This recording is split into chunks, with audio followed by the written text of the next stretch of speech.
like the healer to the stars. How do people like Jake Paul and Travis Barker approach healing? Well, with Travis Barker, he had been in a horrific plane accident, so he spent 10 years of his life not flying. Fear was holding him back from flying again. When I met Travis, he wanted to fly again. With Jake Paul, he wants to become a world champion.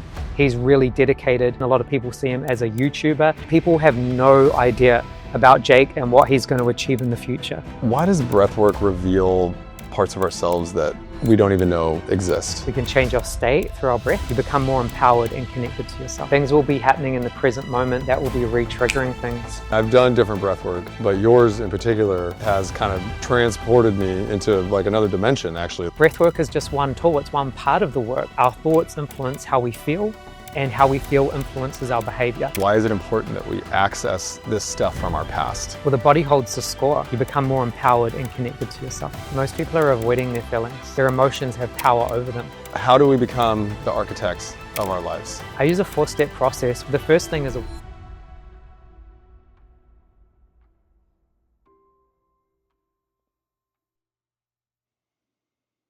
and we're just setting our intention that we both speak clearly, and we bring through anything that needs to be brought through for the highest good to help create a positive impact in a way that's right for the listener, in a way that resonates with them, in a way that's not just information, but they can actually apply it and create real shifts in their life in whatever way they need to. My intention is to add value to the audience, create a belief in themselves that anything is possible, identify the gaps in a loving way, and support themselves in their dreams and their transformation, and be able to take aligned action with whatever that means for them. So it is. Lukis, why does breathwork reveal parts of ourselves that we don't even know exist? What is it about breathwork that allows us to become a different version of ourselves? Well, your breath is a function of your autonomic nervous system, meaning it's an automatic response in the body. So as you're going through daily life, you're not thinking about your breathing, right? You're just existing. But it's one of the functions of the body that we can take conscious control of, meaning we can take control of our physiology. We can change our state through our breath. And knowing that is a superpower, because when the brain detects threats, the amygdala and the nervous system initiate an instantaneous danger response. And your body goes into fight, flight, freeze, or fawn, and it's automatic. And when that happens, you're no longer in the driver's seat. You're no longer in control of your reactions. You're taken over by your survival programming. And your breath becomes shallow, your heart starts increasing, your perception gets narrowed on the threat. And the threat could be something that's in your environment, it could be physical, it could be social, it could be emotional, it could be your thoughts, it could be imagined. But your brain and your body doesn't know the difference between what's real and imagined. So as you're going into this stress response, whether it's either fight, flight, freeze, or fawn, you're losing control of yourself. You're losing connection to your most empowered self. So your breath supports you to create a pattern interruption and bring your attention, energy, and focus back to you. And in that space where you can down-regulate and allow yourself to come back into the present moment, you take control of your physiology. And when that happens, you're back in the driver's seat. You have power over your mind and you have power over your body.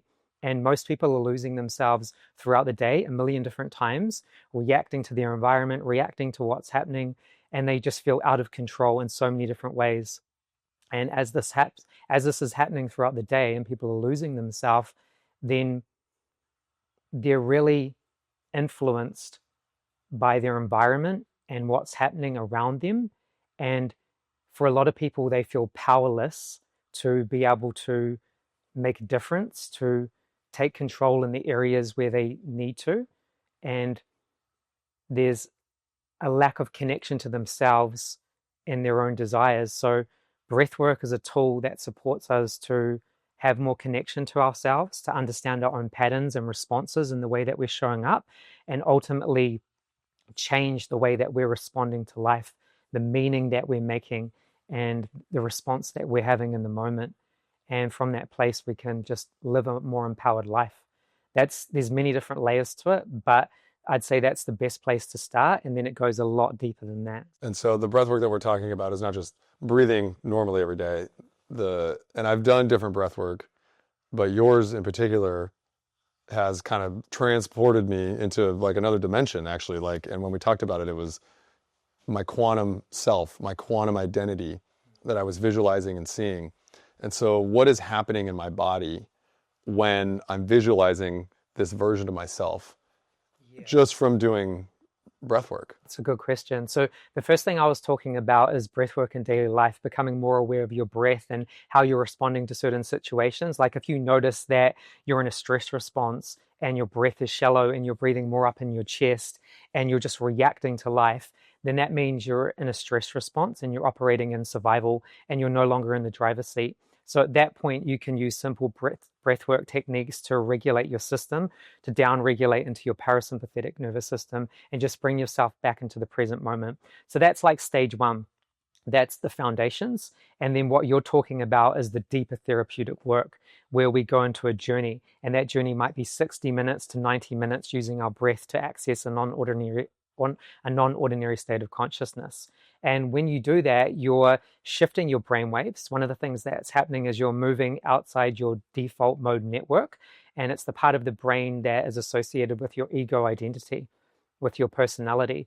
So as you're down regulating that part of your brain, you're also up regulating or accessing more of your limbic system, which is the part of your brain that processes memory and emotion.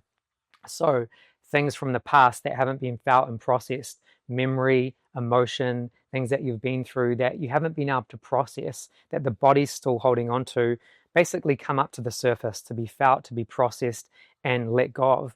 And when you're in that state, you have access to more information. You have access to understand yourself and your own patterns and to think about life in a different way, in a way that you're not usually thinking about life, because you're accessing your subconscious mind, your brainwaves are shifting, you're moving beyond your ego identity, and you're just opening up your perception to understand yourself on a deeper level. And from there, it's like more's revealed to you about yourself, and it's all you, it's coming through you, and you're just understanding things on that deeper level.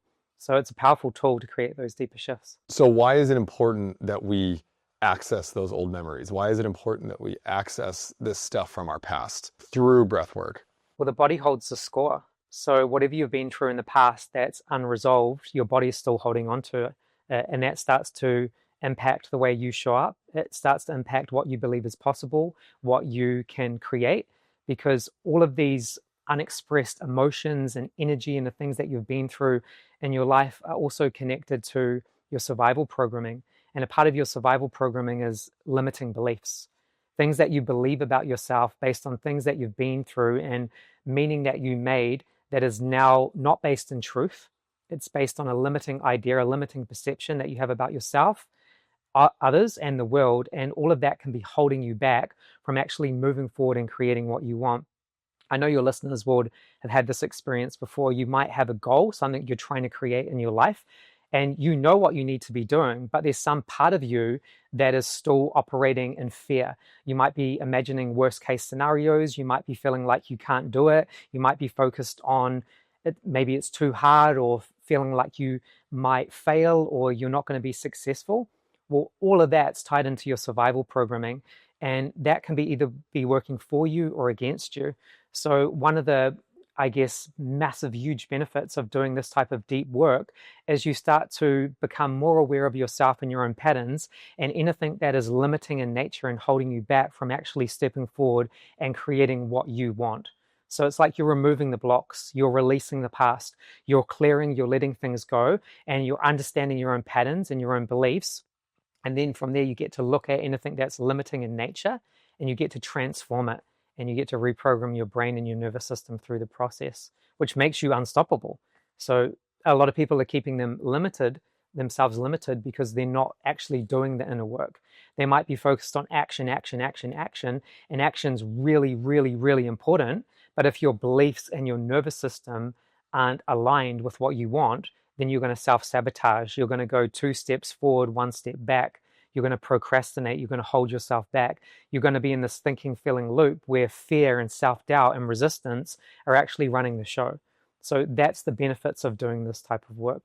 You become more empowered and connected to yourself. And so what is physically happening? I know you described it a little bit, but like what is physically happening? I think a lot of people are afraid or they don't know. And even me, when we've worked together, I know that I've held back a little bit because I can feel something happening. I can feel that I'm losing control a little bit of what's going on. But then the times where I like went all in, when I didn't let go or I wasn't in my head, that's when the changes happened. That's when the like deep sessions occurred. And so like what is actually happening? Yeah, well, in the deeper therapeutic work, when you're working with your breath, the first thing that's happening is you're activating your sympathetic nervous system. So your sympathetic nervous system is connected to your stress responses, fight or flight. So you're actively going into the state where you're starting to activate your body. So as you breathe, your body converts your breath into energy. So you start to physically feel that energy through tingling or buzzing or different vibration sensations in your body. And then, yeah, you're activating different parts of your brain, like your limbic system, where emotions and memory can come up to be processed. So, as that's happening, you're kind of just allowing things to come up and you're giving yourself permission to feel things because for a lot of us, there's certain emotions that we haven't felt safe to be with. That could be sadness or grief or anger or whatever it might be. So, we shove them down, we suppress them, we use coping mechanisms. But when you're using your breath in a deeper therapeutic breathwork journey, you're saying to yourself, hey, I'm ready to look at whatever I've been holding on to that's holding me back. And you're giving yourself permission to feel what's naturally arising. And it can be uncomfortable, like you said, because things can be coming up to the surface that maybe have felt unsafe to be with or have felt uncomfortable, or you've just been resisting and avoiding. And through that process, you're no longer doing that. You're giving yourself permission to do it. And it can be a little bit of an internal battle, like you said. That resistance can come up, like, I'm not sure if I want to feel this. I don't know if I want to be with this. That's a part of the process, right? You're just moving through it and you're giving your conscious and unconscious mind permission to be with what's there. And then the breakthroughs start happening because as you feel things, you process things and you let things go, then you're opening up more space in your awareness and your body to understand yourself on a deeper level. And it's all coming through you, the breakthroughs, the releases, the pattern recognition, the things that you're becoming aware of, is all through you. And that's one of the reasons I like it so much. It's not something outside of you. It's you connecting to yourself using your breath and your awareness to understand yourself on a deeper level. And yeah, it's amazing some of the shifts that can happen in 60 minutes. Like it's unbelievable what you can create and the changes you can make within 60 minutes. It's really mind-blowing. And so what do you say to the people that are the high achievers, the CEOs, the executives, the multimillionaires, all the successful people that have, grinded it out, they've figured out a way, they're always taking action, and they hear what you're saying, and they look at you, this tattooed guy with the grills and everything, and they're like, what is he talking about? This doesn't make any sense. There's no way that this means anything. That's just woo-woo. That's BS. What do you say to those people that are action-oriented CEO types that don't believe in breathwork or healing traumas of the past? Yeah, no, that's a great question. Well, the cool thing is I work with a lot of those people and I help them with stress management first and foremost. So there's so much that they understand about themselves and their own stress responses through this work that can be life-changing. So they're no longer just reacting unconsciously to what's happening. They're responding in a more empowering way. So that's the first step, understanding your stress responses. Then when we go into the deeper therapeutic work, it's looking at defining moments, things that they've been through in their past that have shaped them that might be limiting in nature. It doesn't matter how successful they are on, in this material world, there's always new levels that we can all access. So what do they want? And where have they been holding themselves back? Or where do they feel limited? Or where do they feel stuck? Or where do they feel like there's a plateau? And wherever that is, we can look at their survival responses. We can look at limiting beliefs. We can look at things from the past that haven't been processed. And then we can start to create a breakthroughs in those areas. And as we create a breakthroughs in those areas, then they can start to access more energy flow. And as we start to access more energy flow in our body, we have more energy to show up and take more aligned action. We have more control over our physiology, the way we're showing up on a daily basis, the way we're responding to life. So when setbacks happen, when things don't go our way, when things feel like they're misaligned or things aren't working out, we're not just reacting to things in a disempowering way. No, we feel empowered in the moment and we move through it. We shift course, we realign, we take action, we show up in a different way. And it's a more empowering way of being. So that's where I help them. And it's all based around what they want and where they're going and any areas of their life that they're felt blocked. And then another area is connection to the spiritual as well. And obviously, everyone has different beliefs around that, and everyone has their own spiritual connection in some way. Uh, and for a lot of people, they get to this point where they realize that they've been taking so much action and they've crushed their goals, and their life around them has so successful in the material realm, but it hasn't led to happiness. They have everything they want, but they're not happy. So now what? So that's the time to turn inwards. That's the time to get real with yourself and look at how you're feeling and look at what you want moving forward and work on the internal aspect of that, which then creates real results in the physical. So that's how I support them. When I came to you, I was like, sort of like, I don't know what else to do. I had taken so much action in my life, and I had created businesses and things that I had done, and I felt some level of success, but I just kept feeling like I was hitting a ceiling and I didn't know what else to do. And so I was on this journey of like, let me go try everything. And growing up, I had some access to alternative ways of being and doing, right? So I was sort of aware of different things. Like I didn't know exactly what breathwork was, but like I had been exposed to different things as a kid. I feel like there's so many people out there that have no idea that this even exists, or that they're not even aware that they're hitting a ceiling, or they're not even aware that they're not fulfilled or happy. Like when someone comes to you, are they ready? Are they resistant? Or like how does someone that's at the top become aware that this is even available and that would be a benefit to them? It's all based on what they want. So based on what they want and where they're at in their life and what they want to create next, like you said, you can get to this point where you just feel stuck. You don't know where to go to next. And for a lot of people, there's things from the past that they're still carrying around. There's things that they haven't dealt with and they've just been suppressing, or they get to the point where those things are naturally coming up. And it might be coming out in the way they interact with people. It might be coming out in their relationship. It might be coming up through things falling away, things falling apart, things not going their way, things basically turning to shit. And at that point in time, where do you turn to? Right? And there's so many different modalities out there. And I think for a lot of people who find breath work or somatic therapy or other form of this type of work, and there's many, then they do it from a place of wanting to understand themselves and wanting to make change. And I think that's the place to start. And that's the people that benefit the most from this type of work, people who are ready for change. If you're not ready for change, then you're probably not ready for this work. But if you are ready for change, then this work can support you to create massive shifts in your life. And those shifts will ripple out into every area of your life because you're working on the deepest parts of you. You're working on your survival programming.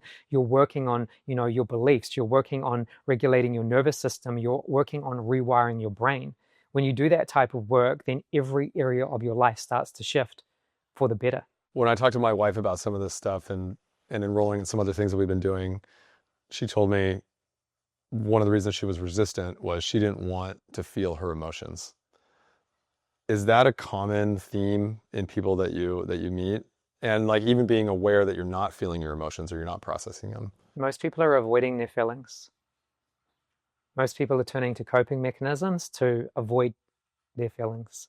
But they have a disempowered relationship with their emotions. Their emotions have power over them. So from that place, they don't feel empowered to feel, to process, and let go of things. So they're holding on, they're bracing, they're suppressing. And in that state, they don't have an empowered relationship with themselves or their emotions. The moment you find safety with feeling your emotions, you process them and you let them go. You realize that emotions are just moving through you. They're not something to hold on to. And when you find that place of empowerment within yourself to be with whatever it is, anger, rage, sadness, frustration, and let it move through you, then you feel so good because it no longer has any power of you. You know that you can take control of your physiology. You know that you can process emotions. You know you can let things go. It doesn't matter what you're going through in your life. You bring the power back to yourself. And from that place, you're free. And yeah, a lot of people aren't there. A lot of people are cycling through the pleasure or pain cycle. So they go through, there's something I don't want to feel, so I'll avoid it. I'll stay busy. I'll turn to a coping mechanism. A coping mechanism could be anything, right? It could be scrolling on your phone. It could be emotional eating. It could be pornography. That's a big one for men these days. I work with a lot of clients who are really stuck in these cycles. So there's something uncomfortable that I don't want to feel. So I'm reaching for something externally outside myself to find a temporary sense of relief from how I'm feeling internally, right? It might be I want to soothe myself. I want to find joy or pleasure because these feelings, they don't feel good. I don't want to be with them. I want to avoid them. So I'm trying to find a temporary sense of relief. But recognizing reaching outside of yourself for a temporary sense of relief is only temporary. It's a loop that you get stuck in. And most people get stuck in that loop. And that's why most people are addicted to coping mechanisms, because they're avoiding. And when you're in that state of avoiding, then you're not in your power. Yeah, I gave up vaping. It was after, well, it was not a healthy habit, but I realized that it was a coping mechanism. And I had heard that term before, but I didn't really realize it until I was in it and be like, oh yeah, I'm turning to this as a coping mechanism. And I was avoiding feeling my emotions. And same thing with scrolling, avoiding feeling your emotions. The distractions in everyday life are people avoiding feeling emotions, just sitting and being with themselves. Yeah, and you said it beautifully too. We're not aware that that's what we're doing because we're not conscious in that moment. We've become unconscious. We're in these autopilot stress responses, whether that's fight, flight, freeze, or fawn. So we go unconscious in these stress responses. We don't even know that we're responding this way. It's a blind spot when we're in it. And then the coping mechanisms a blind spot. You're just turning to these things because you want to feel good. You might not even be aware that that's how you're coping. You might not even be aware that you're in a stress response. But this is what happens when you start to do the work. You become more aware of yourself and your own responses. And from there, with awareness comes choice. So you can choose again and you can interrupt these patterns and you can, ultimately have more power and control over your mind and your body. Yeah, with awareness comes choice, right? Because once you're aware, you get to decide which direction. You either stay in pain and discomfort of your current reality, or you go through the work, which you might see as pain and discomfort, but really it's just the work and it's processing emotions and getting through it to then go to the other side where there is fulfillment and happiness. And, there's going to be more work. There's going to be more on the other side, but awareness, it really does start with awareness. Yeah, awareness is everything. Awareness is the first stage because without awareness, then you're just unconscious to your own patterns. So you're just existing and living life the way it is, and you have no idea of your own patterns and how you're showing up and how you're responding. And that's where a lot of people are. And so you mentioned, I've heard of fight or flight, but what's fight, flight, freeze, or fawn? Yeah, so when your body perceives a threat, when your brain perceives a threat, when your nervous system perceives a threat, then your amygdala, which is the part of your brain that's associated with processing fear, it fires rapidly. And your nervous system goes into fight, flight, freeze, or fawn because it's perceiving a danger, a threat. And that threat could be anything. That threat could be real or it could be imagined. It could be a threat could be your own emotions. A threat could be the way that you're talking to yourself. A threat could be you perceiving that you're going to fail in the future. That's a threat, right? So your brain is firing off that signal that there's a threat. Your nervous system is going into that heightened state of fight or flight. So that can manifest as fight. You might become more reactive. You might become more defensive. You might feel like something has power over you. Not consciously, you're not aware that something has power over you consciously, but you might find yourself raising your voice. You might react in a really harsh way, or you might become really controlling. These are all signs that you're in the fight response and you're in a state of stress. And the flight response can manifest as wanting to avoid, wanting to escape, wanting to run away, staying busy. These are all ways that we can avoid our feelings or avoid discomfort. And then there's freeze. Freeze can manifest in different ways, but it can manifest as shutting down. So you know what you need to do, you go to take action on it, and then all of a sudden, I'm tired, and you start shutting down. So you don't have the energy to take action on the things that matter to you because your body is perceiving those things as a threat. So for example, I know that today I need to work on my website. So I'm going to go take this action. There's a limiting belief that it's too hard, or that I'm going to fail, or that people are going to judge me. So that's a threat to your survival system. So your survival system then shuts you down. and you start to feel drained. You feel like you don't have the energy or the capacity to take action, even though you know what to do. And it can get really bad for a lot of people where they go into dorsal vagal shutdown, where they can't even get out of bed. They just don't have the energy to do the things that they want to do in life. And then fawn, the stress response, fawn or appease, can manifest as people pleasing, as self-abandonment, as saying yes to things that are really a no, putting other people before you, abandoning your own needs. And a lot of people live in those states. And, as we know, then that builds resentment. And ultimately, you don't feel like you're in the driver's seat of your own life because you're not being the decision maker. You're putting other people before you. And that leads to just feeling all kinds of disempowered. So It's interesting. I usually think of fight or flight, freeze or fawn in terms of like argument with my spouse, right? With my wife or other relationships when there's a conflict.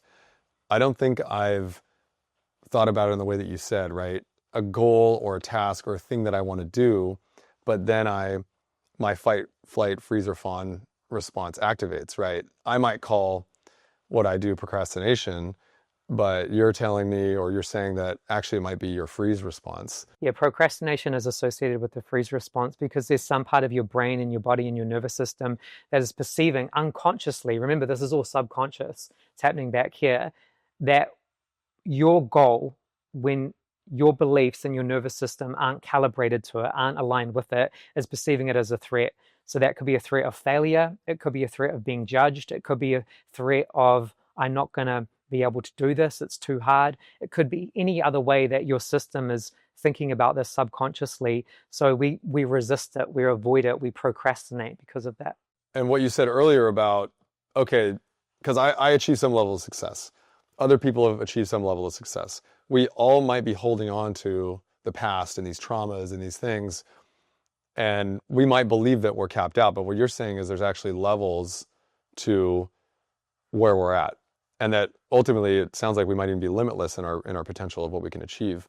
And so even being aware that I'm actually not at my maximum capacity or maximum achievement, is that due to our own limiting beliefs and how our stress response is activated? Yeah, it's our survival programming. It's the way we grew up. It's society. It's the things that we were learned. It's the things that we were told. It's the meaning that we made.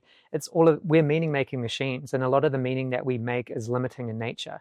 So a lot of the stories that we're telling ourselves on a daily basis aren't based in truth. There's what's happening, and then there's meaning that we're placing on what's happening. That's two very different things. What's happening is the present moment. What I'm making the present moment mean can either be disempowering or it can be empowering. So the stories we tell ourselves are huge. It's massive. This is deep work. And when you talk about being limitless, yeah, we are limitless, but we are conditioned into the way we are based on our past and our upbringing and our childhood and the things that we went through. And all of that shapes our survival programming. And we can get to this point where we are holding ourselves back. We are limiting ourselves. We're the very thing that's blocking our own next evolution, our next stage of, creating change in the areas we want to, because our survival programming will always prioritize comfort over growth.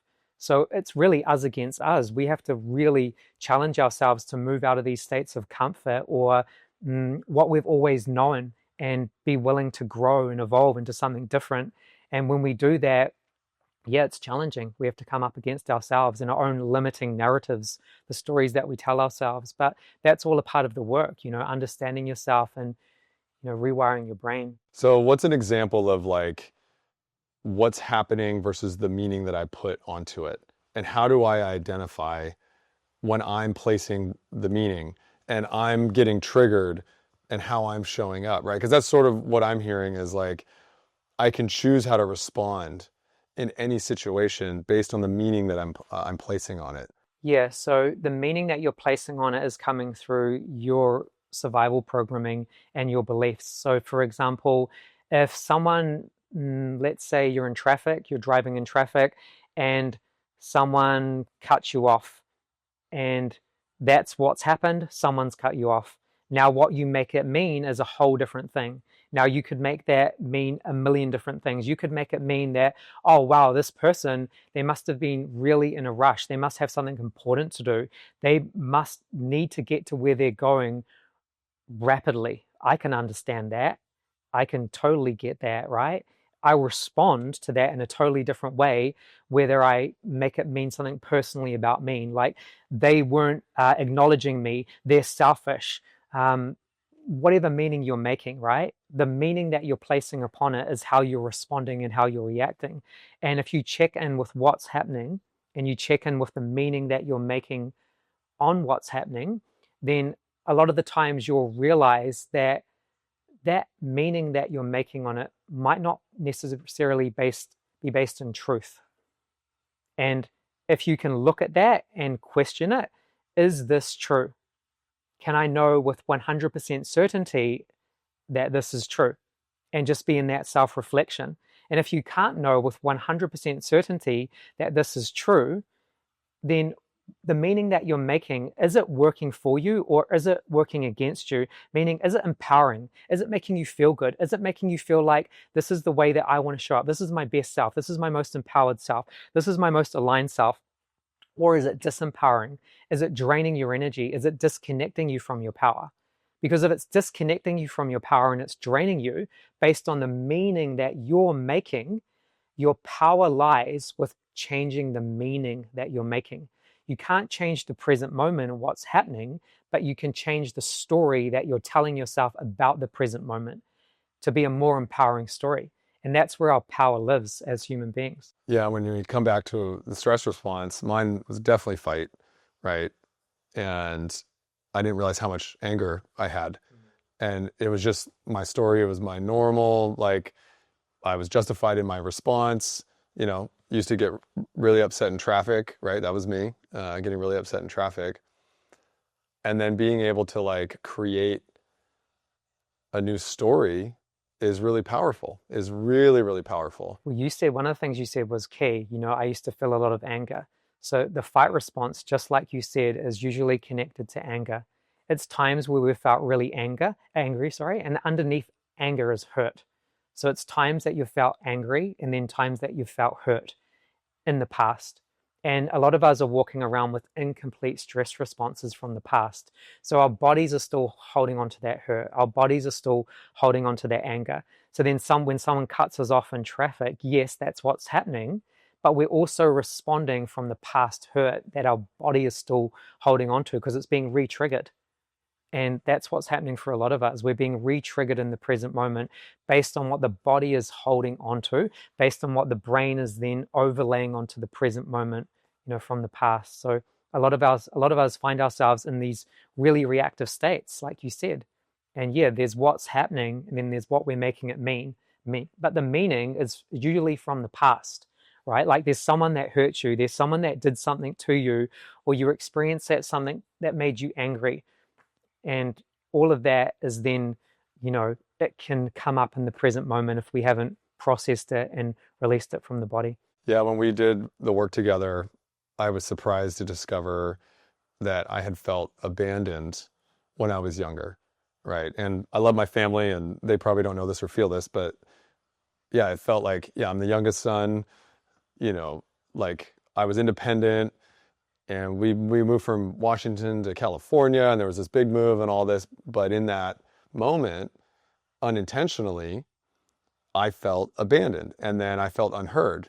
And that continued to show up. And then also in the same vein, like the attention I did get was around good grades and performance and all that. And so that turned into me wanting to be seen through high achievement, right? And so how do other people become aware of how they're showing up in the world based on the things that happened to them in the past?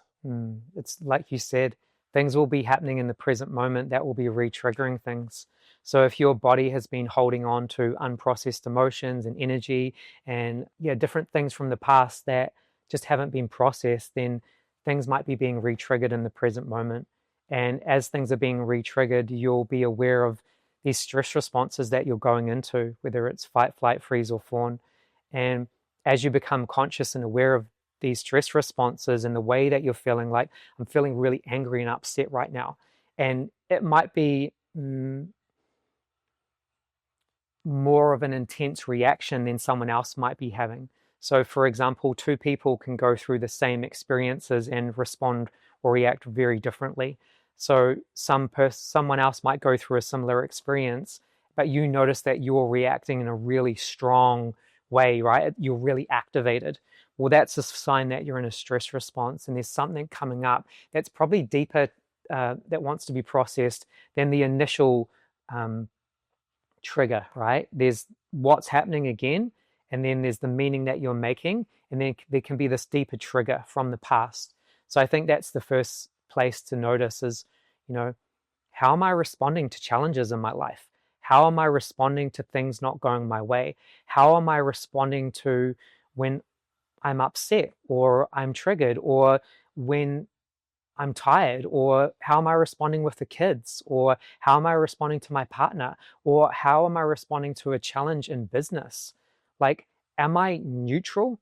Am I responding to it from an empowered place, or am I really reactive? Am I responding to it in a way where I don't actually like the way I'm showing up? I don't like this part of me. I'm not proud of the way that I'm behaving. And if you're honest about that and you reflect on it, then that's the place to start, because that's where your power lives, knowing that you have the power to change these responses in the way that you're showing up by identifying your stress responses and then taking control and choosing again. All right, so now we're aware. We don't like it so much. How do we become the architects of our lives? Yeah, I use a 4-step process with the stress responses and any time of reacting in your life if there's a trigger there. So the first thing is awareness, yeah? And the awareness is around the thinking, feeling loop. So what are the thoughts? What am I telling myself right now? What's the story that's there? That could be something that you're ruminating on, something that you're thinking about. What's the story? Write it down. And then how are you feeling, right? Because our thoughts influence how we feel, and how we feel influences our behavior. So what am I feeling right now? Am I sad? Am I pissed off? Am I angry? Am I frustrated? Write it down. So there's what you're thinking, there's how you're feeling, and then how am I behaving? How am I responding? And that might be like, yeah, I'm showing up and I'm being really judgmental. I'm being really harsh, or I'm being really controlling, or I'm shutting down. I'm getting really tired. Whatever it is, identify the behavior. And with awareness comes choice. So now you've identified the thinking, feeling loop, you've identified the thoughts, the feelings, and the behavior. So you bring awareness to it. And then the second stage is acceptance. Can I accept that this is how things are in the present moment, rather than judging myself or judging the present moment? Because usually we just judge ourselves. So it's like, can I accept that this is how I'm showing up? It might not be how I want to show up, but this is how I'm showing up. Bringing acceptance to that. With acceptance, then you can move into stage 3, which is authentic processing. So what do I need to process? I might need to process these feelings of frustration or anger, or there's some part of me that feels hurt, or there's some part of me that feels disappointed or sad. I need to process that. That's when we get into the work, like breath work or any other modality that you can use to process these feelings and emotions and shift the energy. And then the last step is, I call it ascension. This is when you're moving out of survival and you're moving into, now we're moving into being the creator, to being the architect. How do I really want to feel? What do I really want? And identifying and taking ownership of, yeah, what you truly want for your life, for yourself. How do you want to show up? How do you want to feel? What's the story that you want to tell yourself? Not based on the past, but based on who you want to be now, what your soul came here to do, what you feel really inspired to create. You know, you're creating a new story for yourself. And obviously creating a new story, it's going to take a lot of reps of, you know, conditioning your brain and your nervous system to that new story. It's not just going to happen overnight. You know, when we talk about rewiring your brain, then any type of rewiring or reprogramming happens through, the most important thing is repetition, right? And then with repetition, there comes intensity. And with intensity, there's like that consistency piece, right? You're just showing up and you're putting in that consistency with it. And then through that, there's authority as well. You need to be connected to your personal power, because we're programmed from the past, you know, with limiting beliefs, with things that we've been through, whatever it might be, like I'm not good enough, or I'm not enough, or I'm not worthy, or I don't belong, or there's something wrong with me. That was conditioned through repetition. It was conditioned through intensity, and it was conditioned through authority. So it might be something that someone told you over and over again. It could have been the meaning that you made over and over again. It could have come through an authority figure, someone like a parent, or it could have come through someone who had a position of power. And there also could have been intensity involved in that experience, where maybe someone told you something with emotionally intensity, like you're not good enough, or they raised their voice, or there was some kind of an intensity in the moment. And that's how these beliefs form, and that's how we get programmed. So if we're wanting to rewire and reprogram the brain again with a new empowering story, again, we have to do it through repetition. We have to do it through emotional intensity. And what I mean by that is we're trying on the new story when we might not believe it, but we're trying it on, we're letting it in, and we're connecting to the elevated feelings associated with that story. And then we're connecting to our personal power within that. So an example of that is I grew up feeling not good enough and not worthy to create what I want. And I was conditioned into that through my father taking his life when I was 7 years old. He shot himself. And I went through that experience, like you, of having my own relationship with feeling abandoned, with feeling let down, with feeling not good enough, because I believed that if my father had stayed around, then that would mean that I was good enough. And the fact that he chose to leave, that means that I'm not good enough. So that goes again into what we were speaking around. There's what happens, or what's happening, and the meaning that you're placing upon it. So my dad took his life. That's what happened. The meaning I placed on top of that was I'm not good enough.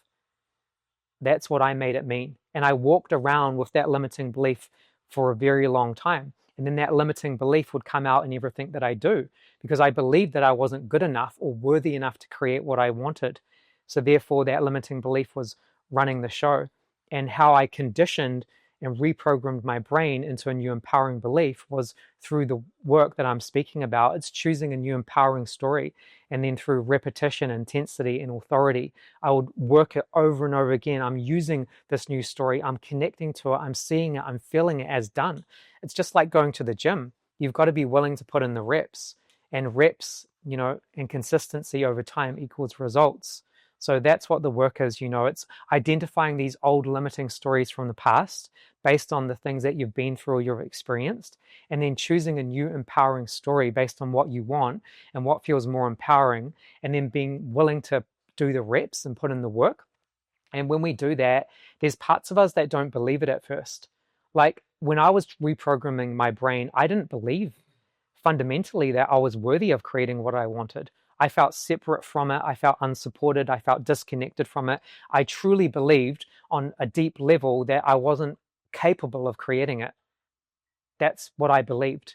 So when I was trying on this new story of, I am worthy, I am good enough, I'm fully capable of creating my dreams into reality, there was parts of me that still didn't believe it. And I think that's true for all of us when we get into the work. And that's okay, because all you're doing is you're trying it on, you're letting it in, you're putting in the reps. And over time, you get to prove it to yourself, through action, through showing up, and through the results that you generate. And it is a game of proving it to yourself. And it does happen over time. And it's not rapid like that, It's exactly like going to the gym and creating a physical transformation. It takes time and it takes work, and inner work is exactly the same. I think that makes me feel better about all of this, and it should make other, right brain or analysts or high achievers, that it is really just practice. It's just reps. It's just new and different in a totally different way, right? And we stay in our comfort zones. We stay in our lane because it's easier, even though we're doing reps and we're getting better and we're improving, but it's usually still within our comfort zone.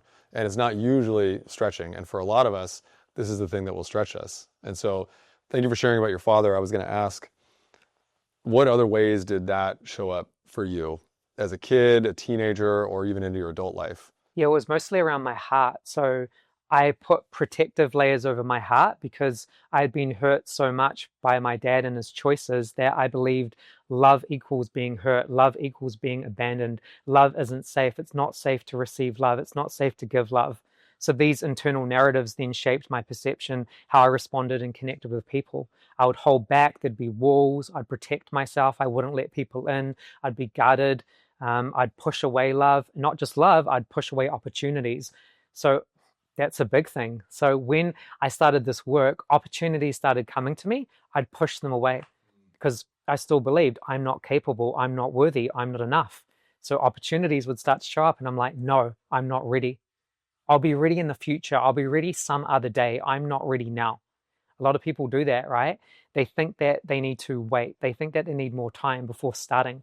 But that's not how the game of life works. You have to get uncomfortable. You have to rise. You have to, know that you can figure it out through the process. So, yeah, for me, it looked like moving through stages of fight, moving through stages of flight, where I wanted to run away, I wanted to avoid, I wanted to escape. I was definitely going into freeze a lot, procrastinating, shutting down, not really taking full ownership of my vision. Like if someone asked me about my vision, like, what are you inspired to create? What do you want to do? What do you want to contribute into this world? I would have a knowing of what I wanted to do, but I didn't dare speak about it because I didn't believe that I was capable of doing it. So I'd just shut the idea down. I'd gaslight myself because I didn't believe on some level that it was possible. So yeah, I wouldn't speak it into existence. I wouldn't be showing up as the version of me who was capable. I wouldn't be taking aligned action. So therefore, I was just holding myself back. I was in this loop. And it definitely impacted every area of my life, from relationships to finances to my fitness journey to, yeah, the way I perceived myself, the way I connected with people, every single aspect of my life. And so let's talk about the tattoos a little bit, because I mean, you're pretty much covered head to toe. Yeah, I have a full bodysuit. Yeah, full Yeah. bodysuit. And so is that what is that a result of? Because there's a lot of people that have a judgment around people with tattoos, Yeah. right? They hate the world, or they're in gangs, or all these things about people with tattoos. What are the tattoos significant of for you? Yeah, well, I mentioned that there was this armor around my heart, right? This protection around my heart that was connected to my father taking his life. So that was the internal protection that I placed upon my heart. And then this was the external protection. This was the hardened layer that I put over myself to stay back. Don't come any closer. Don't get too close to me. These tattoos were a form of protection for me. I didn't know in the moment consciously that that's what I was doing, but through years of inner work, I could recognize that these tattoos that I was placing on me were actually a form of protection. There were the parts of me that didn't feel safe, that were masking, or I really creating this armor externally to, yeah, protect myself from all the ways that I had been hurt. I also grew up in an environment in New Zealand that was there was a lot of violence. So the protection was on multiple levels. But that's what I was doing. I was creating this response to my environment and, yeah, just seeking to protect myself through the way I looked. And yeah, it was definitely an interesting journey when I unraveled all of that and I really looked at that pattern. There was also the element of art. Like I really enjoyed creatively expressing myself and, putting myself into art. So I really, really enjoyed that. But I would say a lot of it stemmed from not feeling good enough as well and feeling like I need to be something else rather than what I am. So if I don't feel good enough as I am, then I'm going to place all of these external things on my body so I am enough, so I am good enough, which is based on the belief I'm not good enough. I need to do something extra or be extra. So that's what it was as well. There was that layer of that. And so what meaning do you place on them now that you've gone through that journey? Yeah, they don't have any meaning for me now. Yeah, it just is. It's just who I am in this present moment. There's tattoos that I like, there's tattoos that I don't like, but it's my past. This is how I grew up. My dad was heavily tattooed, my uncles were heavily tattooed. When I was a kid, I was on the back of Harleys going to like Hells Angels rallies, and I was living that type of life, being exposed to that. I was conditioned into that. And for me, growing up, tattoos represented family, they represented safety. So someone else can place a judgment on tattoos, or someone who's heavily tattooed, and look at them as like unsafe, or, you know, a part of a club or a gang. And I totally get that way of perceiving. But for me, it represented safety, it represented like family.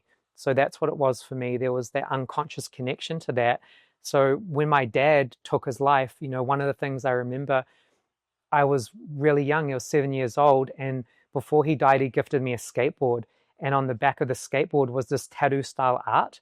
And I remember being really drawn to it and resonating with it. And after he died, I would always draw this kind of tattoo style art, and I was really into it. So it was always there for me. It was always a part of my creative expression. So there was layers of it that were like, you know, based on not feeling good enough and being limited and wanting to protect myself, but also aspects of it that were based on creative expression and fun and all of those things too. Yeah, because I look at you and I see someone who has like freedom of authenticity, freedom and confidence in who they are and what they're about, and everything. And that's one of the reasons that I was drawn to working with you, is because I saw that. And so, and I think a lot of people are seeking to be their most authentic self, right? And so how have you gotten to that point, or what can you say to people that are still feeling like they have a mask on? And you know, a great example is like you go to your corporate job, and you feel like you're acting or putting on a show or pretending.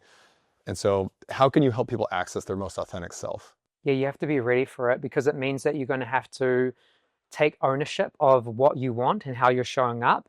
And you're going to have to let go of fear of being perceived and judged in a certain way. So when you step into being your authentic self, you will be judged. There will be people that don't understand the path that you're on. They don't get your vision because it's not their vision, it's your vision. So they're going to judge the way that you're showing up. They're going to judge the way that you're talking. They're going to judge what you have to say. That's all a part of the process of stepping into your authentic self. You have to be willing to let go of what other people think of you. So if you have a fear of judgment, then you have to face that. You have to work through it. You have to also know that if you have a vision for your life, you have to protect it, because there's going to be so many people just that don't understand your vision. So that's so important, that you have to protect your vision, meaning you have to tune out the outside noise of judgments and other people's projections, and you have to protect it. You have to hold it close, and you have to be willing to, you know, do the work on it. So stepping into your authentic self is about authentically expressing yourself, which means if you've been in a fawn response, which a lot of people find themselves in the fawn or appease response, where they're shutting down their own voice, they're not having an opinion because they're scared of judgment. They're scared to offend people or to upset people, or they don't want don't want to outshine people, or, you know, make people feel bad. And so they're holding back their true expression. All of that's got to go. You've got to step into your power. You've got to authentically express yourself and take up space and use your voice. And it's going to be a practice, and it's going to feel uncomfortable if you've been in the fawn response. And that's where I was. So I had shut down my voice. I definitely was holding back. I was playing small on so many levels. And I recognized that I wasn't in my power. And to get to this place now, I've had to work through all those layers. And there was a lot of fear of judgment. There was a lot of fear of what other people thought of me. And I had to work through all of that and step really into my power as a creator, as someone who wants to be on this path, sharing what I think, what I believe, what I'm working through, share more of my authentic self with people as a permission slip for other people to do the same. So yeah, it's working through all those layers of fear and self-doubt and resistance that will show up on the path. And so when did that shift for you? Because you're from New Zealand, and I never would have guessed that there was like gangs and violence in New Zealand, because it's like the friendliest place on earth. But now you're in LA, and I know you've traveled to India. You've kind of had this world tour of a journey. And so what was it that like shifted Lukis into this version of himself that we see today? Yeah, it was the inner work. It was breath work for me. Not the daily breath work. Yeah, that's been really, really supportive for like resets and regulating my nervous system and the reprogramming aspect, like we said, that can happen over time. But for me, the big shifts happened in the deeper therapeutic journeys, where I was able to do things like forgive my dad. I was able to understand where I was holding back and not using my voice, where I was in a fawn or appease response. I could understand why I was carrying this hurt or this anger, why I was going into the freeze response, why it didn't feel safe to take bold action on certain things. Understanding myself on all those deeper layers, then yeah, things have just clicked and made sense, and I've been able to interrupt the old patterns, choose again, and yeah, just move forward in an empowering way. So it's not been one thing, it's just happened through the work over time. Um, yeah, I put it down to like going to the gym again. It's not like you're not going to go to the gym and do really one amazing session and that's going to, change your life. No, it happens through consistency, and it's the same with this type of work. I've been doing this work now for 15 years. So over 15 years, there's been so many shifts. I'm not the person I was 5 years ago. I'm not the person I was 10 years ago. I'm not the person I was 15 years ago. I'm constantly evolving and changing and transforming, and it's through the work. And yeah, it's amazing. And I'm really grateful to be here in the USA, like you said, being from New Zealand, because from my past, I shouldn't even be here. I have like been through the system. I have a past. I've been in trouble with the law. I'm very, very lucky to be here in the United States. And to me, that's a blessing. And the work that I do now is, I'm so grateful to be able to help people, and truly, truly, deeply grateful to be on this path. Like, this is my highest joy. This is what I love to do. And I'm so passionate about this work. I'm obsessed about it. Like, this is what my soul came here to do, and I'm living it. And yeah, the opportunities are just flowing and things are happening in an amazing way. And yeah, I'm truly grateful to be here. It's amazing. You came to the US and you're helping some incredible people. You're like the healer to the stars, really. Like, you have some big clients like Travis Barker, Jake Paul, MGK. What is it about working with celebrities and people of influence that excites you or that you enjoy? My soul really feels so lit up and excited by shifting culture from behind the curtain, from the inside out. And what I mean by that is making wellness, making working on yourself, making inner work cool, making it available and trendy for the youth, showing that like it's cool to work on yourself, it's cool to become better, it's cool to step into your best self, which means you're going to have to look at your own blind spots, which means you're going to have to look at your past and the things that you're holding on to, which means you're going to have to step into this work and release some things, let some things go, and you're going to have to choose again. I love this. And for me, working with people who have a huge following and then showing the work and showing the results and the things that they're doing out in the world, yeah, it starts to get people more interested in this work, because for a long time it was fringe. It wasn't even known. It wasn't even respected. And for me, I've received so much benefits through this work. It's like, I just want to share it with everyone, and I'm really excited about it. And one of the biggest ways to get it out there is working with people with huge followers and getting them to share the work and getting them to share about the changes that they're making in their lives through the work. And over time, that starts to shift culture. So that's what it is for me. That's my why. And so how do people like Jake Paul and Travis Barker approach healing and doing the inner work? And like, I know you can't tell everything or share personal details, but like, how do they approach doing this type of work that might be different than how an average person approaches it? Yeah, for everyone, it starts off with your goals. So it starts off with what you want. So for example, with Travis Barker, he had a goal that he wanted to fly again. So he had been in a horrific plane accident, and he was the only survivor of that plane crash. There was one other person that had survived, and they later took their life.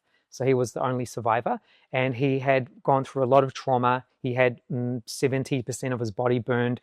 He was in hospital for years, for months, getting skin grafts, and just went through a whole process with that. So he spent 10 years of his life not flying. Fear was holding him back from flying again. So when I met Travis, he wanted to fly again. That was his goal.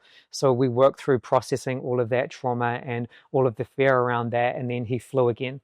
So that was his why. With Jake Paul, he wants to become a world champion. He's really dedicated. He's a professional athlete. He's locked in. A lot of people see him as a YouTuber. They have no idea how hard he's working behind the scenes, that he has a whole team of trainers, that he's full-time training the best nutritionists, the best specialists of every level that are supporting him with his goals. And then I support him with mental rehearsal. I support him to visualize his goals, what he wants to create from the perspective that he's already created it, conditioning his mind and his body to that reality. We use breath work, we use visualization, we use different tools to do that. So it's based on his goals and what he wants to do. And it's the same for every other person that I work with. They have their own specific goals, what they want to create. And then I might look at their fears. I might look at where they're holding themselves back. I might look at things from the past that haven't been resolved. There's different ways to approach it, but it's all based on what they want. I look at Jake Paul, and I could see from the very beginning what he was doing, that he was actually on a mission to help, and he's created the other organizations to support women fighters, and he's actually creating a lot of change. But there's all these haters, there's all this noise, there's all this other stuff going on. Can you talk about the meaning that Jake Paul puts on all the stuff that's happening around him? Yeah, the first thing I want to say, it's so easy to sit on the sidelines and point to someone who's in the game of life, playing the game of life, going after their goals, point the finger, judge, project, and try and tear them down. Mostly when that's happening, people are doing that because they don't feel good about themselves. They don't like where they're at in life. So it's way easier to point over here and tear someone down, because truly successful people aren't doing that. Truly successful people who are in the game of life, playing the game of life, will help. They will lift each other up. They will support people.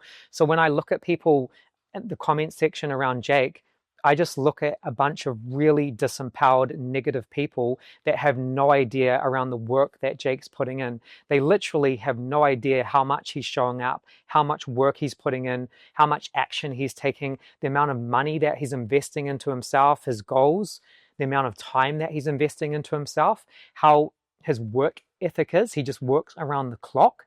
He's one of the hardest working people I know to this day, and people have no idea of that. They just see him as a YouTuber, and they really underestimate what he can achieve and what he can do. And Jake uses all of that as fuel. He says, cool, I'll take all of that, and then I'll prove you wrong. I'll step up. I'll challenge myself. I'll move outside my comfort zone. Cool, you say that I can't do it. Here, I'm going to give it a go. I might not be successful, or I might be successful, but I'm going to give it a go. I'm going to give it my best. I'm going to level up. I'm going to challenge myself. I'm going to continuously rise. And that's what he does. He continuously rises. He continuously challenges himself to move outside his comfort zone.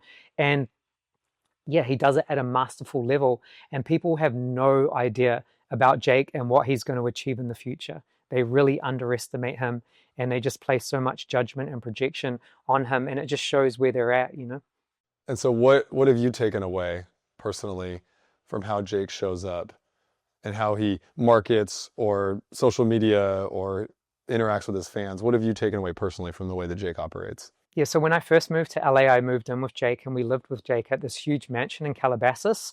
And during that time of living with Jake, I took so much from him. His work ethic, number one. He has an unbeatable work ethic. He trains so hard. He works and takes action on another level. He is constantly grinding. He's in all areas too, not just in the fight game and training, in all areas, in business and his relationship and therapy and inner work. He's just going all at it. So it's not holding back. It's being the decision maker in your own life. It's moving fast. It's moving with precision. That's what I took away. It's allowing yourself to not just have a vision, but to fully own your vision and to go after it, and to play a big game, to not focus on small problems, to live a bigger life, to not play small. And that's what Jake embodies, and he does it so well. So yeah, it's taking up more space. It's really stepping into your power. It's knowing that you might not always get it right, but you're gonna give it a go. You're gonna rise to the occasion and figure it out as you go. You're not gonna hold yourself back. So that's what it's been for me. When I was living with Jake, I was witnessing all of that, and then I was applying it in my own life, and I was challenging myself to step outside my comfort zone and play bigger. To show up in a way that was really stretchy and uncomfortable. And that's what I've been doing consistently, ever since I met Jake. What do you do when, you make a bunch of money? So like Jake or you or anyone, you make a bunch of money and you don't have to keep going. What is it about people like Jake or Travis or you or anyone that you've worked with where they're set, right?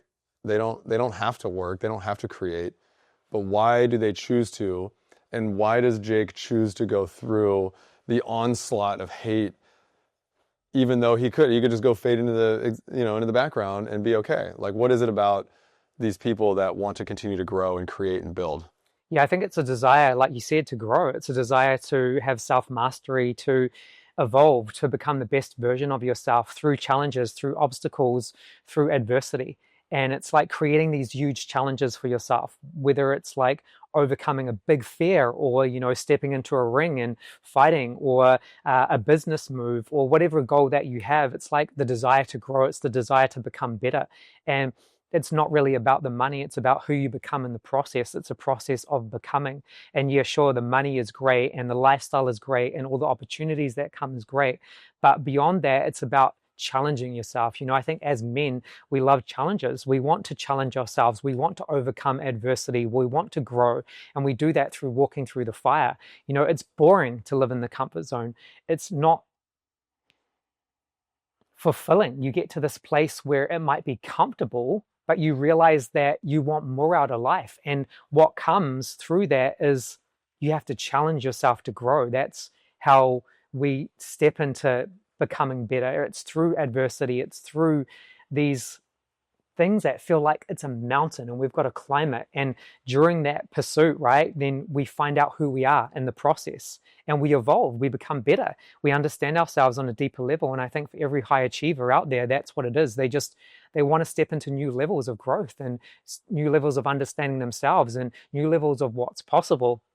And there's always a new level. And that's cool to know. It doesn't matter where you are, right? There's always a new level of growth available to you. And if that's what you want, then that's what you can have. How do we continue to grow and evolve without just adding chaos and anxiety and another thing to do into our lives? Yeah, I think it's all based on what you want, right? So you have to first decide what you want and you have to really take ownership of that vision. So along that path, there is going to be fear. There is going to be doubt. There is going to be resistance. There is going to be anxiety. That's a part of the process. Just because it's a part of the process, though, those things don't have to control you, or they don't have to stop you or limit you. Those things can be there, but you can have mastery over those things. You can have power over those things. Those things do not have to limit you. And you get to do it in a way that's right for you, in a way that's aligned for you. So you're not stretching yourself too far outside your comfort zone where you're just going to shut down and you're not going to be able to accomplish your goal. You're creating these steps for yourself where you're stacking these steps and you're proving to yourself that it's possible. And through that process of, taking action and showing up, then yeah, you get to prove to yourself that you can do it. And you show yourself through the process of that, like it gets to be fun, it gets to be enjoyable. You get to do it in a way that feels like it lights you up. It doesn't have to be this process of like wanting to be better from a place of not feeling enough, right? Because if you're doing it from not feeling enough, yeah, then it's just going to be this hamster wheel of the next thing, of the next thing, of the next thing. But if you're doing it for more like soul growth, no, this is a mission that I'm on, because as a soul who came to this, this planet, I want to grow, I want to evolve, I want to be my best, then I get to have fun through the process of challenging myself and growing. That's a way better way to do it, rather than feeling that you're not enough, or you have to do it for external validation, or to whatever it is that you perceive that you need, so because you can self-source all of that from within. So if you feel like I'm doing X, Y, and Z to receive outside validation, then what is it that you actually want? Like, what are the core feelings that you want? Because you don't have to rely on someone else to give you those core feelings. You can generate those core feelings from within, right? Whether it's validation, to be seen, to feel important, to feel like you matter, to feel like what you do is contributing in a positive way. Whatever that is for you, you can access those feelings from within. You can generate them from within. You can amplify them from within, and you can show up as that now, meaning you're not waiting to sometime in the future till you have those results. You're accessing those feelings from within now, and then you're showing up as that, and you're taking action, and you're moving through any resistance or fears that come up along the way. But yeah, you have fun with the process, and that's how you shift your identity. That's how you create these massive quantum leaps in life, is through embodying it now, not waiting, but embodying the version of you that walks as that shows up as that speaks as that version of you that's already done it, that's already mastered what you want to master. So then if I like getting admiration and praise and validation and like good job, pat on the back. How do I balance that against like you said, creating those own emotions and those own feelings inside of myself without just fueling my ego or not believing people, or you know what I mean? Yeah. Like what if I do like people saying you did a good job? Yeah, there's nothing wrong with that. I like people saying I'm doing a good job, but are you telling yourself that you're doing a good job? Because a lot of us are withholding love from ourselves. So are you validating yourself? Are you celebrating yourself? Are you acknowledging yourself? Because if you're not, and you're just relying on this external validation, that's where it's become a problem, because you're not in your power, right? You're outsourcing this validation rather than self-sourcing it. So self-sourcing means like, yes, I like this outside validation. I like when people tell me I do a good job. I like when I support someone to get certain results. I like that. But I'm also acknowledging myself through the process. I'm acknowledging the steps I'm taking. I'm acknowledging where things didn't go right. I'm acknowledging where I could do a better job. I'm acknowledging where I did a good job. I'm acknowledging my whole self, all parts of me through the process. I'm not just waiting for someone else to do that for me. And when you're doing that, then you're in your power, right? And you can have balance over it. What about the opposite, where people have a hard time receiving love and receiving compliments and receiving admiration? What about that? How do we overcome that? Well, that's where I was when I talked about having a blockage around my heart, having these walls of protection up. I wouldn't let love in because I believed it wasn't safe to receive love, because love would be taken away, because that's what my father showed to me through his actions. So for me, it's a process of finding safety with receiving.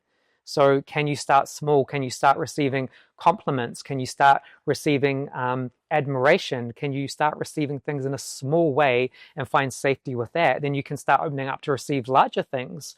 But you have to start small first and then find safety with it and then just build upon it.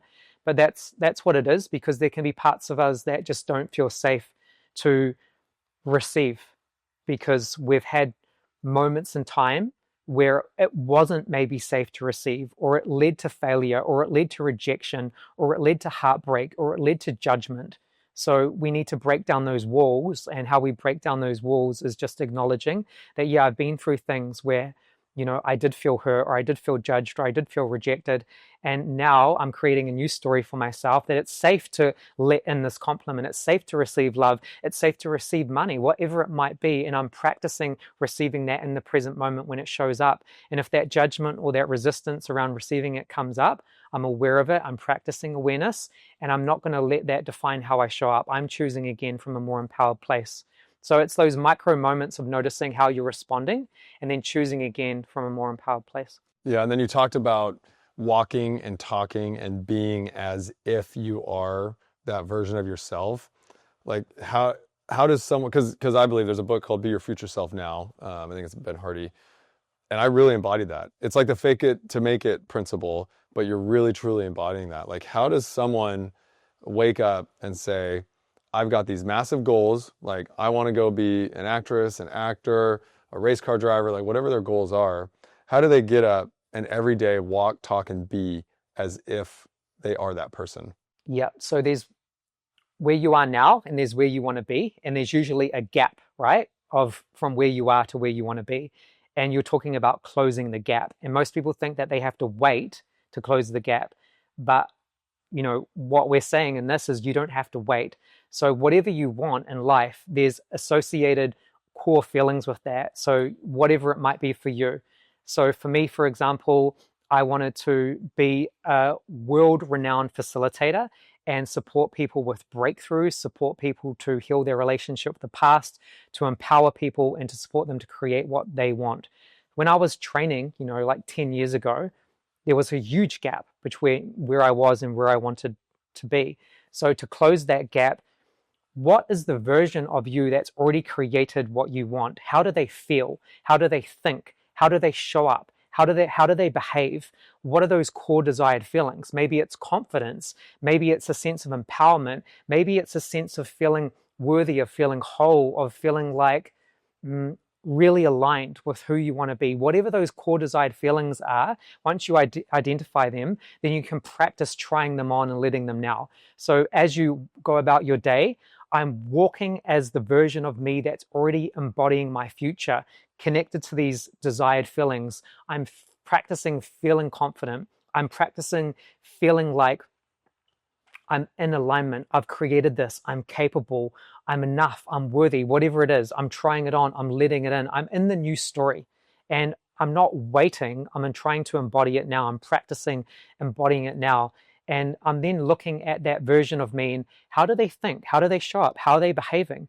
Are my actions in the present moment aligned with that? And if they're not aligned with that, how can I create a shift to be more aligned with that version of me? Obviously, this is going to take some self-inquiry, some, inner reflection. But when you reflect on the version of you that's already created what you want to create, then you can start to imagine, you can start to play with, how do they think? How do they feel? How do they behave? And that could be through visualization. It could be through meditation. It could be through breath work. It could be through journaling. It could be through self-inquiry. But you're identifying those things. And then the embodiment piece is, you're not waiting. Even though you haven't created that yet, you're connected to the version of you who has, and you're embodying those feelings now. And that's the piece. You're taking action from there, and that's a different place to take action from because, you feel more empowered. You feel more connected to the part of you that's already done it, already figured it out. And you're connected to your creative mind rather than being in your survival programming that will have you believe that you're separate from that you're not there and you're not supported, and you might be focusing on worst case scenarios or what you don't have or what's missing in your life when you're in your survival programming. And that's a different way of operating than connecting to your future self and embodying it now and taking action from that place where you're feeling more empowered and more lit up and more inspired, and you're amplifying those internal feelings and you're showing up as that now. It's you have to be delusional within yourself, but it's a level of being delusional that actually leads and translates to real results when you're applying it and when you're taking bold action on it. Eventually reality catches up. Eventually reality catches up. And so what about the people that are just so overwhelmed? They see the gap, they see it, but it's so far away or it feels so far away. How do we stop getting overwhelmed, and how do we get out of our stress responses to close that gap, to keep going, or to even start doing it? Yeah, it's what we talked about becoming aware of your own patterns, because it could be flight or it could be freeze, right? It feels so far away where I feel anxious around the future. I feel uncertainty around the future. I feel out of control. If I feel out of control, then I feel anxious. If I focus on worst case scenarios of things not going right and it's all turning to shit and it's all falling apart, I'm feeling anxious. I'm feeling out of control. That's the flight response. So, my body's registering a threat. My body is registering that I'm focused on the future in a disempowering way and I feel out of control. So it's awareness around that, regulating your nervous system, pausing, interrupting the pattern, choosing again, choosing the new story based on what would feel more empowering. The same thing with it's so far away. Like I feel just overwhelmed. I don't know where to start. You might go into the freeze response where you procrastinate. You don't take action because it feels too big. So if it feels too big, can we break it down into smaller steps? What does feel manageable? How can you take these small steps? How can you coach yourself through the process when you are feeling overwhelmed or you are feeling like, there's this feeling like I might fail or I don't know how it's all going to work out, right? That's the old disempowering story based on the past. But how can you now, or based on fear, but how can you now choose a new story? How can you choose something that's more empowering, and can you then break it down into these systematic small steps and just move forward and take action with the new story? Because your self-talk can either be working for you or against you. So becoming aware of how you're speaking to yourself and the story that you're telling yourself through the process of showing up and taking action on your goals or dreams is really important, because your self-talk, if it's empowering, it can quantum you forward in a way that not just taking action can't do. You need to align your beliefs and your nervous system with what you want, because you're going to quantum forward like that. If your beliefs and your nervous system aren't aligned with what you want, then you're going to self-sabotage. You're going to hold back. You're going to procrastinate. You're going to hold yourself back in some way. So this is the work, becoming more aware of yourself and what's showing up for you in the present moment. Meaning you have a goal, you have a desire, you have something you're trying to create, And then these responses to it are showing up. Like it might be fear, it might be self-doubt, it might be resistance. What's showing up for you in the present moment as you're going after your goals? And whatever is showing up is what you get to work with and not allow it to slow you down or stop you from taking bold action. Yeah, there's two things for me that really, really helped. And you mentioned both of them. Rewriting your story, right? And the way that I did that was I wrote things down and I said them out loud as if I had already achieved them.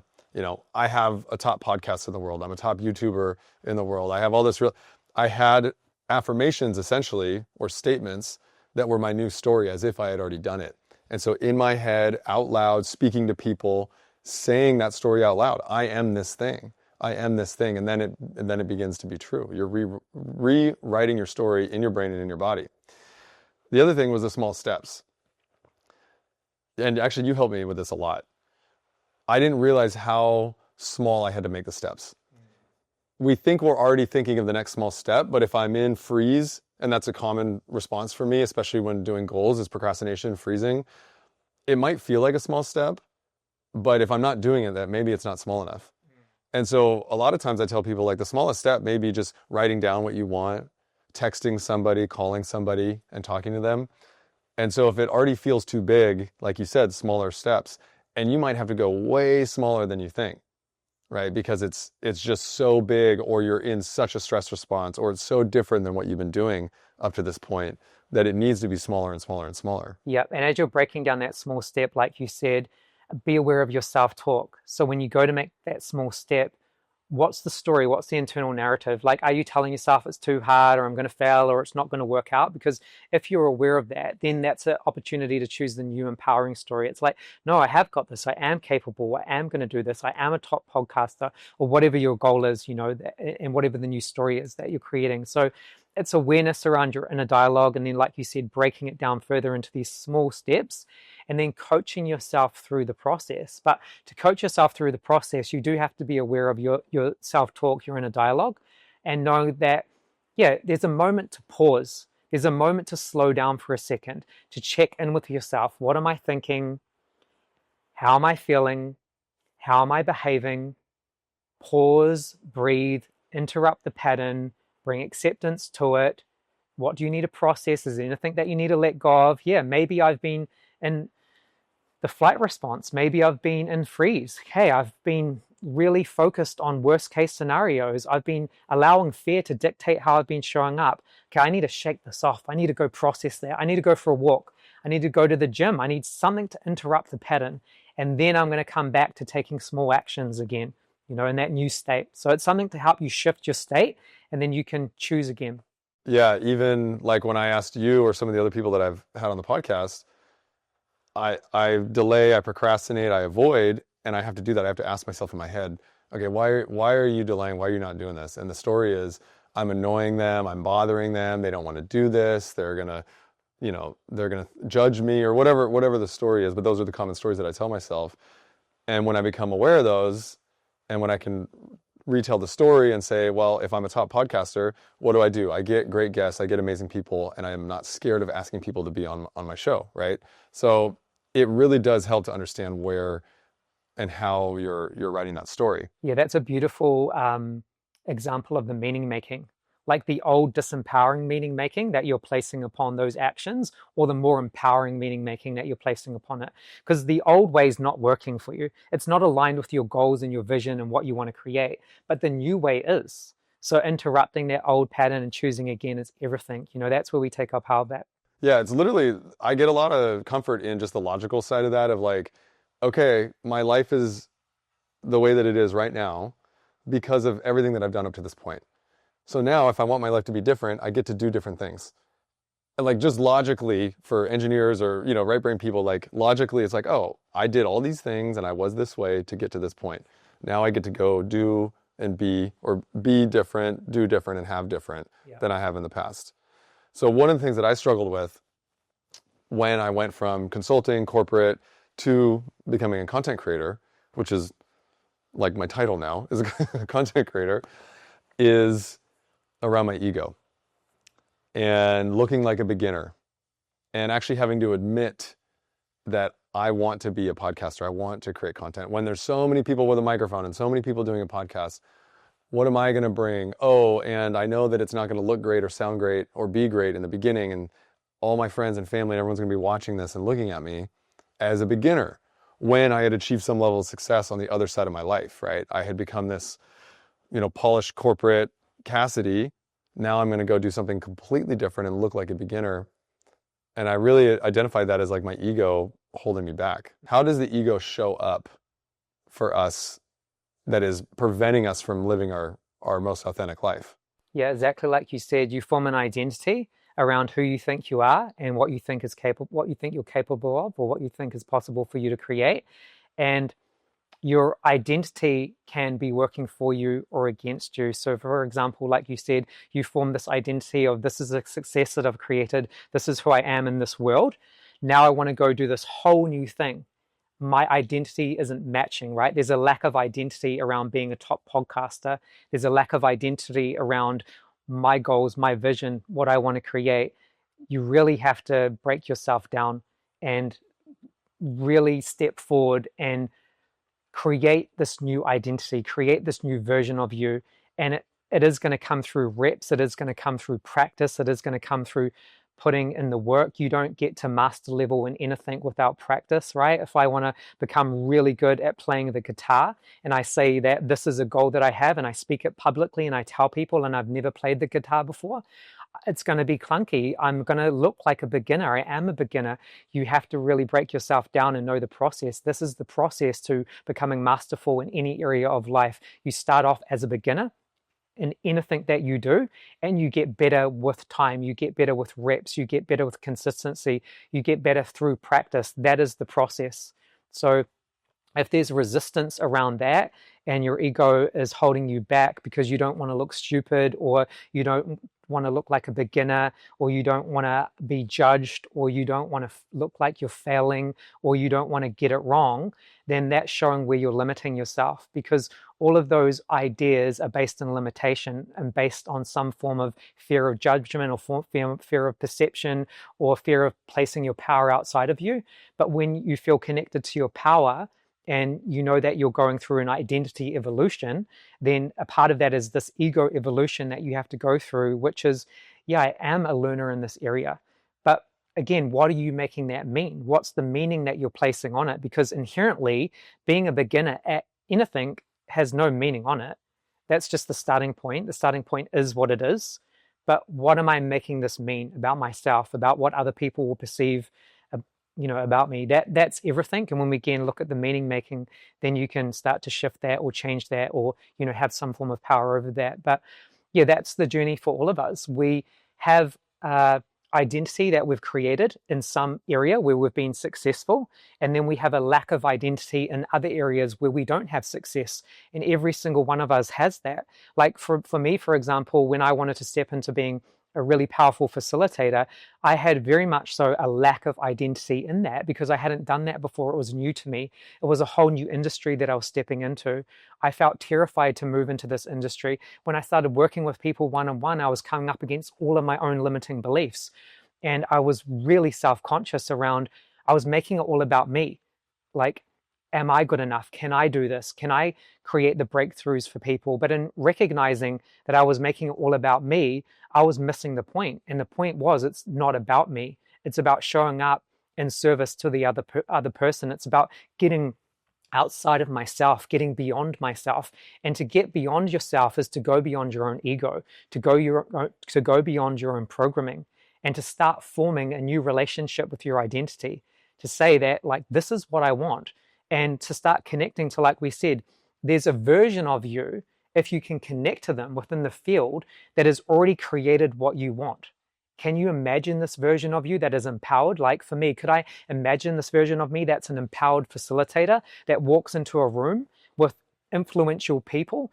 Can I imagine that version of me who feels confident, who feels empowered, who makes it not about me, who's in the present moment, who has no agenda, who is not trying to get anything, who can just contribute and give? I can imagine that version of me. Okay, can I embody them? How do they think? How do they feel? Now I get to show up and practice showing up as that version of me. So that's what I did, and that's what supported me over time. And there's days where you feel like it's easier and you can move into that space, and there's other days where you just feel so far away from that, and you feel like it's the gap between where you are and where you want to be just feels huge. It feels like there's no amount of steps that are going to get you there, and you feel there can be that feeling of really feeling like imposter syndrome, or just feeling like it's not going to happen. And what's really helped me through that process is to become aware of, I call it ascension and descension. And, we can break it down, but ascension is that feeling of feeling connected to possibility, treating yourself with love, compassion, and kindness, feeling open, feeling receptive, feeling like life is supporting you, feeling like you're open to opportunities, you feel aligned with your goals, you feel like you're empowered. And then dissension is the opposite, feeling separate, feeling fear, feeling doubt, feeling lack of an ability to do something. It's just feeling disconnected from your own power. And each of us at this time on the planet are oscillating between different states of ascension and descension on a daily basis. So anytime you're in a state of descension and you don't believe in yourself, and you're having a day where you just feel disempowered, and there you are ruminating on fears or doubts or resistance, and you find yourself in that place, then using the 4-step process, of just awareness, acceptance, authentic processing, and then moving to ascension where you're choosing the new story can be really helpful. But I think knowing that we all go through this, every successful person has to go through fears, has to go through doubt and resistance, and these stages of like just things not working out, feeling really far away from everything they want to achieve, So that's a normal part of the process for every single person. You have to be okay with that, and you have to be okay that you are going to fail. Failure is a part of the process. You can't be afraid to fail. Every successful person has had doors slammed in their face. People have told them no so many times. Things haven't worked out. Things have fallen apart. That's the process of becoming successful. That is the process of becoming successful, is being the future version of yourself, doing the things that are required, getting as many no's as it takes to be so confident and comfortable in who you are and the purpose that you're aligned on, that nothing else matters other than who you're being, to then create exactly what you want to create. Yeah, because that's all you have control over. All you have control over is your state of being and your inputs. You don't have control over how you're perceived and what other people are thinking about you and the results ultimately. You have a certain control over the results, but ultimately not entirely. It's outside your control. There's things that you can focus on. There's things that you can do. There's things that you can take action on.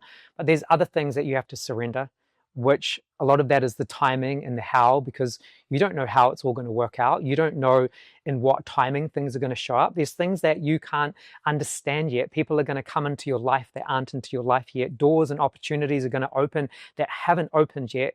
And you don't know how that's going to happen.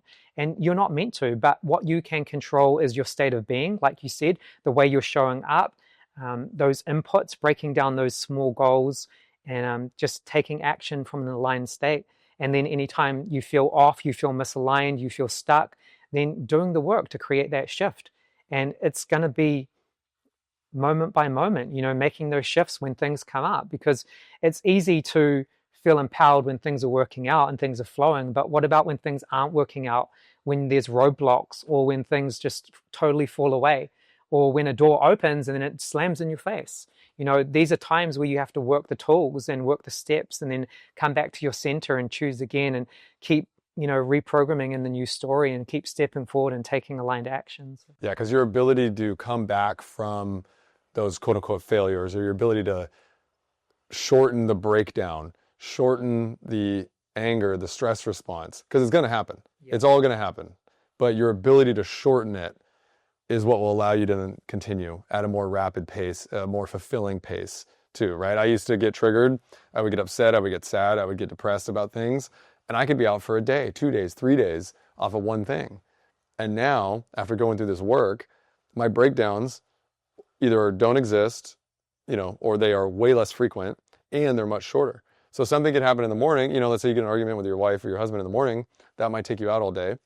You got a meeting to go to, you got an important thing, you got a podcast, whatever you're doing, and it might take you out the whole day. Now, able to shorten the breakdown in the morning, have a resolution, feel love, give love, and then just be in your future self throughout the day and the rest of the week. 100% being connected to your most empowered self in the now, in the present moment. And that's how your breath can help you to take control of your physiology, change your state, choose again, empower yourself with a new story, regulate your nervous system, do all those things. And yeah, that's what it is. It's the same for me. You know, I still have moments of being triggered, being upset. Obviously, my stress responses coming up on a daily basis, all of those things. I just don't stay in that state where I'm disconnected from myself.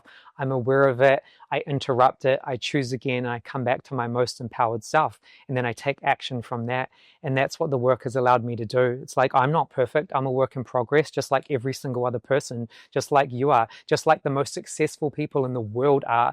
But having this awareness around yourself and knowing how to interrupt your own patterns and choose again is how you become masterful, and how you take control of your state. And how you take control of your state then influences how you're showing up, your behavior, and ultimately your results. So this is what we all get to do through practicing the work.